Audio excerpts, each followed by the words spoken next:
بسم اللہ الرحمن الرحیم نحمدہ ونصلی ونسلم علی رسولہ الکریم اما بعد۔ سامعین محترم، خطبات محرم میں سے آج جو میں گفتگو کرنا چاہتا ہوں وہ میری گفتگو خواتین اسلام کے ساتھ ہے۔ کربلا کے میدان سے جو خواتین اسلام کو پیغام سیدہ زینب رضی اللہ تعالی عنہا نے دیا،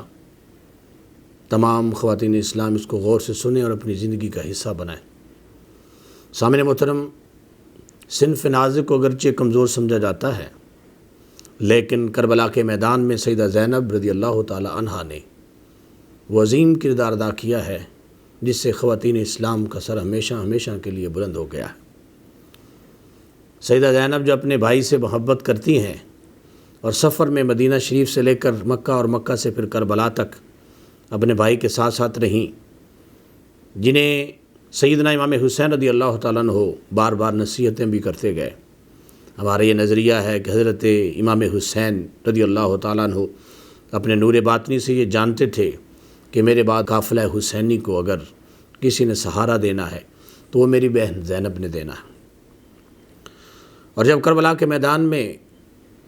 آخری رات تھی، حضرت امام زین العابدین کہتے ہیں میرے بابا جان میرے قریب بیٹھے تھے، میں بیمار تھا۔ تبری کے مطابق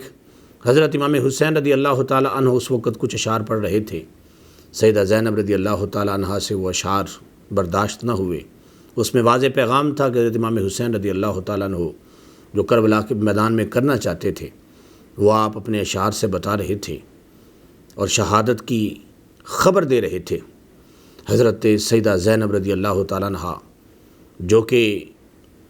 اس وقت صرف حضرت امام حسین رضی اللہ تعالی عنہ کے سہارے کھڑی تھیں، وہی آپ کے بھائی آپ کو سہارا دینے والے تھے، تو رونے لگیں۔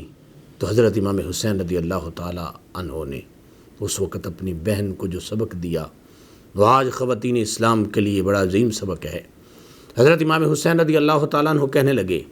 اے میری بہن زینب سن، میں اگر دنیا سے چلا جاؤں تو یاد رکھ میرے نانا جان مجھ سے کہیں بہتر تھے، بڑے مقام اور بڑی عظمت کے مالک تھے، وہ بھی دنیا سے چلے گئے۔ میرے والد محترم مجھ سے بڑی شان کے مالک تھے، وہ بھی دنیا سے چلے گئے۔ میرے بھائی حسن بھی دنیا سے چلے گئے، اور میری والدہ محترمہ جو کہ مقام و مرتبہ میں تجھ سے بہت بڑی تھیں وہ بھی دنیا سے چلی گئیں۔ دنیا سے سب نے جانا ہے، میں بھی چلا جاؤں گا، لیکن اے میری بہن یہ یاد رکھ تیرے لیے اور میرے لیے رسول اللہ صلی اللہ علیہ وسلم کا اسوہ بہترین نمونہ ہے۔ میرے محبوب صلی اللہ علیہ وسلم کے دین کے مطابق میں تجھ سے قسم لے رہا ہوں اور تو نے مجھ سے وعدہ کرنا ہے کہ کربلا کے میدان میں اگر ہم سب بھی شہید ہو جائیں تو نے اپنے چہرے پہ تھپڑ نہیں مارنے، تو نے اپنے کپڑے نہیں پھاڑنے، تو نے گریہ زاری سے بین نہیں کرنے، کیوں کہ میرے نانا جان نے منع فرمایا ہے، اور یہ جس طرح فرمان تمام امت کے لیے ہے اسی طرح یہ اہل بیت رسول صلی اللہ علیہ وسلم کے لیے بھی پیغام ہے۔ اس تقریر کا کیسا اثر تھا کہ 10 محرم الحرام کو جو قیامت برپا ہوئی اس کی سب سے جو زیادہ تکلیف تھی وہ سیدہ زینب کو تھی۔ ذرا تصور تو کرو، جب سیدہ زینب کے سامنے ان کے گھر کے افراد شہید ہوتے جا رہے تھے، یہاں تک کہ انہوں محمد جو چھوٹے چھوٹے بچے ان کے تھے انہوں نے وہ بھی اسلام پر قربان کر دیے، اور پھر حضرت قاسم کو،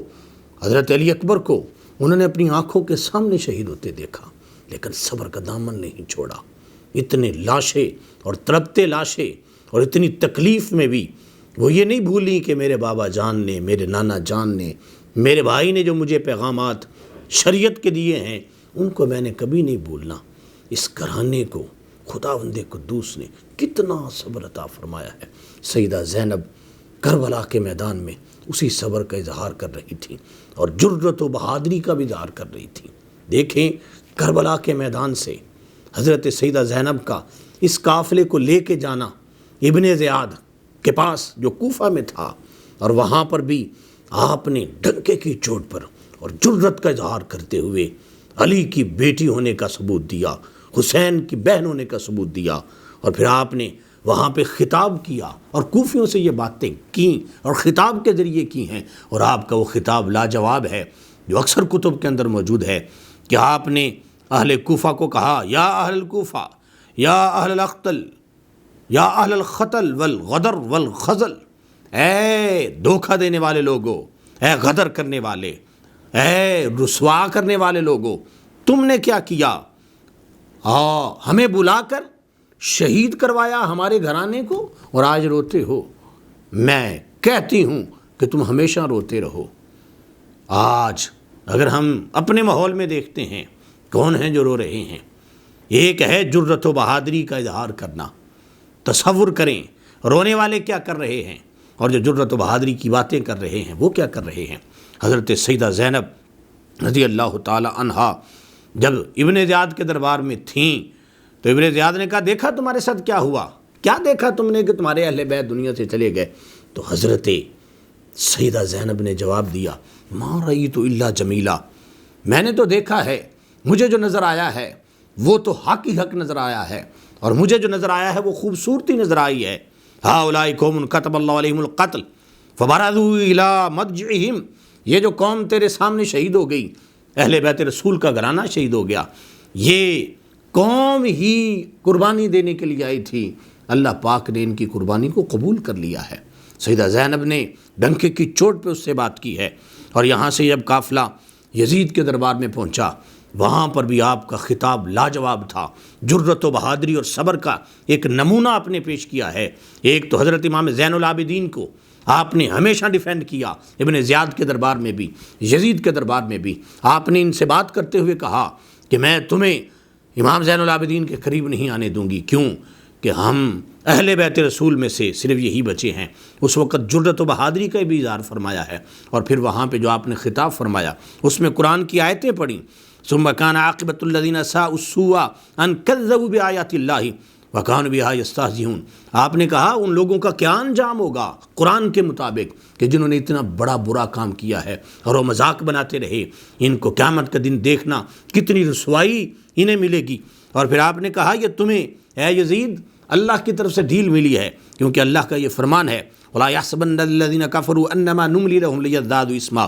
کہ اللہ فرماتا ہے کہ ہم ڈھیل تو اس لیے دیتے ہیں کہ گناہ کرنے والے لوگ زیادہ گناہ کریں۔ اے یزید تجھے یہ ڈھیل ملی ہے۔ اور پھر آپ نے کہا یہ جو شہید ہونے والے ہیں حسین کے گھرانے والے، ان کے بارے میں تم کیا کہتے ہو کہ معاذ اللہ یہ قتل ہو گئے، یہ ختم ہو گئے؟ نہیں، لا تحسبن الذین قتلوا فی سبیل اللہ امواتا بل احیاء عند ربہم یرزقون، ان لوگوں کے بارے میں یہ نہ گمان کرو کہ یہ ختم ہو گئے، قتل ہو گئے، نہیں، یہ شہید ہیں، اور شہیدوں کو اللہ تعالی ہمیشہ کی زندگی عطا فرماتا ہے۔ اور پھر حضرت سیدہ زینب نے جب یزید کی طرف سے یہ بات کہی گئی کہ اب دیکھو یہ تو گھرانہ ہی ختم ہو گیا ہے، آپ نے فرمایا نہیں، حسبک باللہ حاکما وبمحمد صلی اللہ علیہ وسلم خصیما وجبریل ظہیرا، کہ اے یزید سن، اللہ فیصلہ کرنے والا ہے، تیرا فیصلہ رب کرے گا، قیامت کے دن پتہ چلے گا کون جیتا ہے اور کون ہارا ہے، اور اللہ کی بارگاہ میں ہماری طرف سے جو خصیم ہوں گے، جو دلائل دیں گے رب کی بارگاہ میں، وہ محمد مصطفیٰ صلی اللہ علیہ وسلم ہوں گے، اور پھر جبریل ہماری مدد کرنے والے ہیں۔ اگر ہارا ہے تو تو ہارا ہے، ختم ہوا ہے تو تو ختم ہوا ہے۔ یہ وہ خطابات ہیں جو حضرت سیدہ زینب کے جرأت و بہادری پر دلائل ہیں، اور آپ نے اس طریقے سے اس امت کو اور خواتین اسلام کو پیغام دیا ہے کہ اتنی بڑی مصیبت دیکھنے کے بعد بھی سیدہ زینب ڈٹ کے کھڑی ہیں۔ میرے بھائیو، یہ سیدہ زینب دمشق سے پھر مدینہ شریف قافلہ لے کے پہنچی ہیں۔ آپ تصور کریں جب مصطفیٰ کی بارگاہ میں سیدہ زینب پہنچی ہوگی کتنا مشکل وقت ہوگا، اور اس مشکل وقت میں اس امت میں سے جو سب سے اعلیٰ لوگ ہیں ان لوگوں کو سنبھالنا کتنا مشکل تھا۔ لیکن سیدہ زینب جب پہنچی مدینہ شریف میں، حضرت ام سلمہ رو رہی تھی۔ حضرت ام سلمہ وہ ہیں کہ جنہوں نے حضرت امام حسین پاک کی وہ حدیث جو آپ کے بارے میں بیان سرکار نے فرمائی تھی، پشین گویاں تھیں شہادت کی، ان کی چشم دید گواہ تھیں، یہ رو رہی تھیں، تو حضرت سیدہ زینب نے انہیں اپنے سینے سے لگا کر کہا، نانی جان میرا حسین دنیا سے چلا گیا،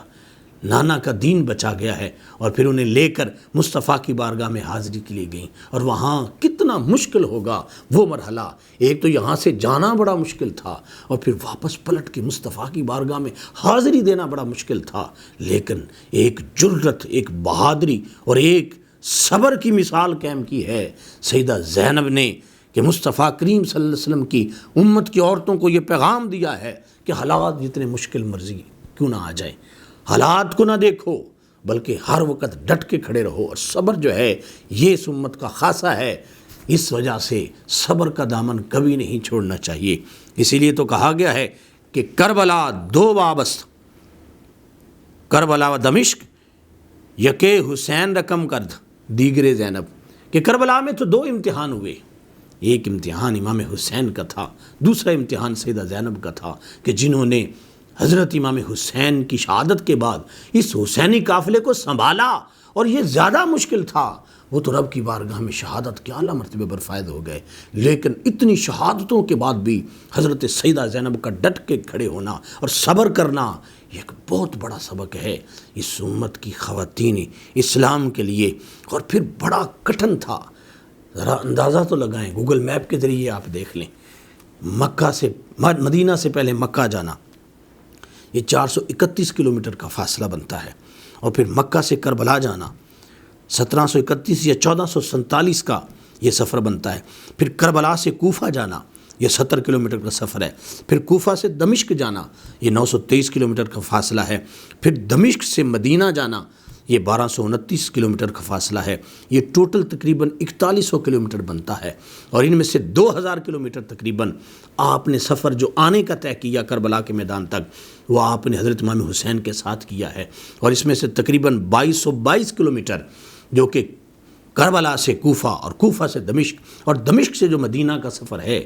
یہ اس حسینی قافلے کی اکیلی سالار تھیں جو سب کو لے کے جا رہی تھیں، صبر کے ساتھ، ہمت کے ساتھ اور طاقت کے ساتھ اور جرت کے ساتھ، اور اس امت کو یہ پیغام دے رہی تھیں کہ میرے حسین نے تو کربلا کے میدان میں دین کو سہارا دیا ہے، اور اس جھنڈے کو میں نے بھی نیچے نہیں گرنے دیا، میں نے بھی اس مصطفیٰ کے دین کے جھنڈے کو بلند کر دیا ہے۔ آخر میں آپ کی بارگاہ میں ضرور یہ نذرانہ عقیدت پیش کروں گا، مہکا گئی جو اپنے چمن کی کلی کلی، جس نے حسینیت کو سجایا گلی گلی، کانٹوں بھرے سفر میں جہاں تک چلی چلی، لیکن سکھا گئی جہاں کو علی علی، اسلام بچ گیا یہ اس کا کمال تھا، ورنہ خدا کے دین کا تعارف محال تھا، ہر چند اس کے باغ کی ہر شاخ جڑ گئی، لیکن مثال برق ہواؤں سے لڑ گئی، بائی کے ساتھ ساتھ اصولوں پہ اڑ گئی، زینب ضمیر سنگ میں آئینے جڑ گئی، طاعت میں بے مثال، شجاعت میں بے بدل، قدموں میں بھی ثبات، ارادوں میں بھی اٹل، سیرت میں بردبار،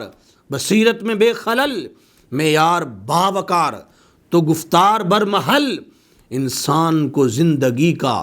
کرینہ سکھا گئی، زینب حسینیت کو بھی جینا سکھا گئی، زندہ میں حریت کے دریچوں کو واقعہ، ہر فرض کردگار اجڑ کر ادا کیا، اسلام کو حسین سا بھائی عطا کیا، پھر بھی یہ پوچھتے ہو کہ زینب نے کیا کیا؟ وما علیہ الا البلاغ المبین۔